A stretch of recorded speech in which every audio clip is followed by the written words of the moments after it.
السلام علیکم کلاس 5 آج ہمارا 16th لیکچر ہے۔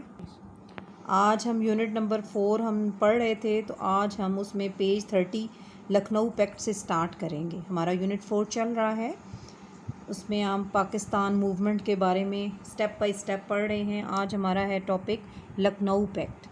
لکھنؤ پیکٹ کیا تھا؟ In 1916 Muslim League and Congress concluded an agreement that was Lucknow pact اور لکھنؤ ایگریمنٹ۔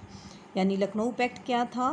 یہ تھا کہ 1916 میں مسلم لیگ اور کانگریس کے درمیان ایک ایگریمنٹ ہوا، ایک معاہدہ ہوا، جس کو لکھنؤ پیکٹ یا لکھنؤ کا معاہدہ کہا جاتا ہے یا لکھنؤ ایگریمنٹ کے نام سے یاد کیا جاتا ہے۔ اب اس پیکٹ میں کیا ہوا تھا؟ اس پیکٹ میں کانگریس نے فرسٹ ٹائم مسلمانوں کو ایز اے نیشن، یعنی مسلمان ایک قوم، انہیں ایک قوم ایکسیپٹ کیا تھا، قبول کیا تھا اس ایگریمنٹ میں، کہ انہوں نے مانا تھا، ہندوؤں نے کانگریس میں، پارٹی جو کانگریس تھی ان کے لیڈران نے، کہ واقعی مسلمان ایک قوم ہے as a nation and agreed. اور پھر اس بات کے لیے وہ ایگری ہوئے، کہ رضامند ہوئے کہ انہیں ایک علیحدہ یعنی سیپریٹ الیکٹوریٹ کے لیے، یعنی علیحدہ ان کو الیکشن کا حق دیا جانا چاہیے۔ ڈیو ٹو ہز ایفرٹس، یعنی قائد اعظم کی یہ کوششیں کس کی تھیں؟ قائد اعظم کی تھیں۔ قائد اعظم کو ان کی ان کوششوں کی وجہ سے ambassador of Hindu Muslim unity کا ٹائٹل دیا گیا، ٹھیک ہے، یعنی کہ وہ ہندو اور مسلمانوں کے میں اتحاد کے ایمبیسڈر کہلائے، تو یہ ان کا ٹائٹل بنا، پھر انہیں یہ ٹائٹل دیا گیا۔ اب اس میں کیا تھا؟ اس کی Lucknow packet was concluded with the efforts of Quaid Azam Muhammad Ali Jinnah.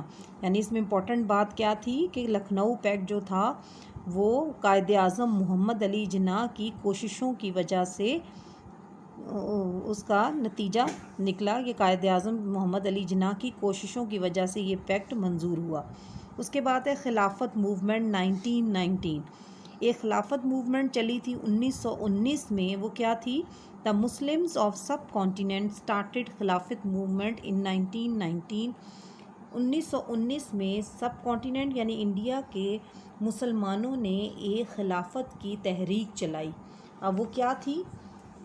Following were important objectives of this movement, یعنی اس تحریک کے جو آبجیکٹیوز تھے، مقاصد تھے، وہ کیا تھے؟ وہ امپورٹنٹ مقاصد ان کے یہ تھے کہ دا سسٹم آف خلافت in Turkey should be continued.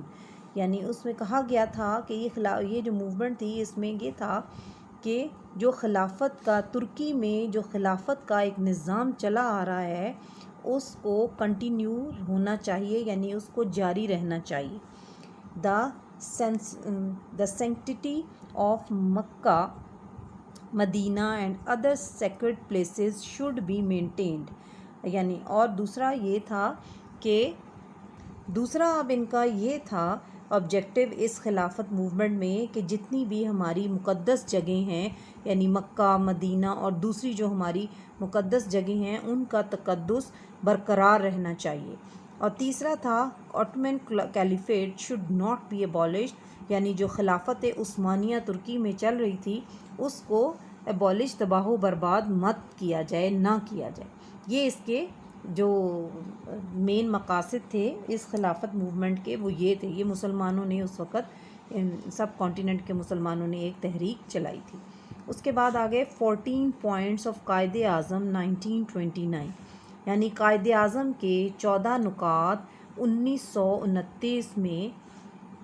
Quaid Azam نے 1929 میں گیو ہز 14 پوائنٹس، ایک اپنے 14 نکات پیش کیے تھے۔ He strongly defended the rights of Muslims in these points۔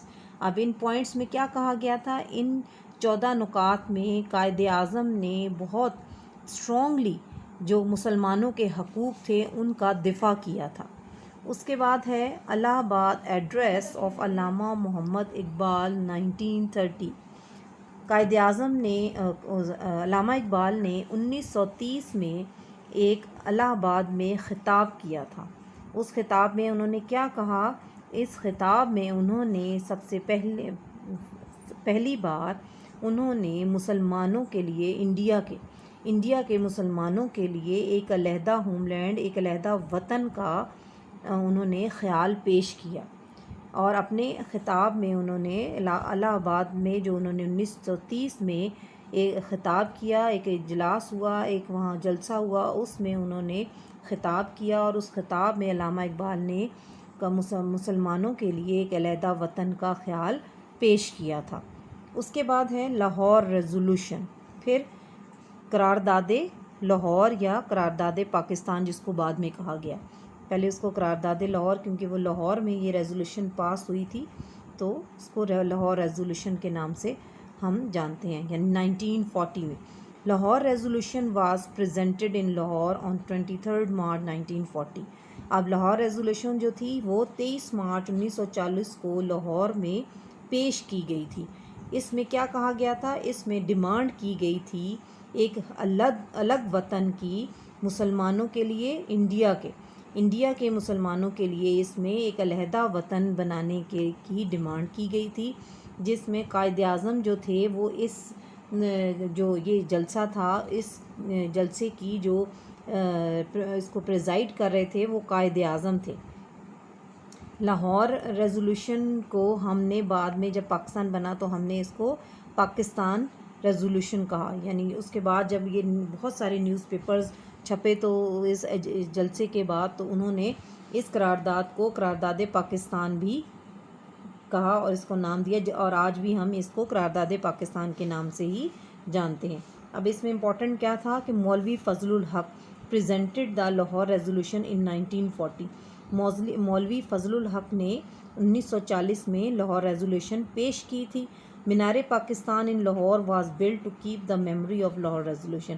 ہم لاہور میں جو مینار پاکستان دیکھتے ہیں یا آپ دیکھ رہے ہیں پکچر میں کہ یہ کس لیے بنایا گیا تھا؟ یہ لاہور ریزولوشن جو پاس ہوئی تھی، جو قرارداد لاہور جس کو ہم قرارداد پاکستان کہتے ہیں، یہ اس جگہ پر پاس ہوئی تھی، اس جگہ پر وہ جلسہ ہوا تھا جس میں ایک الگ وطن پاکستان بنانے کا خیال پیش کیا گیا تھا۔ اس کی یاد میں اس کو یاد رکھنے کے لیے یہاں پر یہ مینار تعمیر کیا گیا تھا۔ ٹھیک ہے، آج ہم یہیں تک اپنا لیکچر کمپلیٹ کریں گے۔ اللہ حافظ۔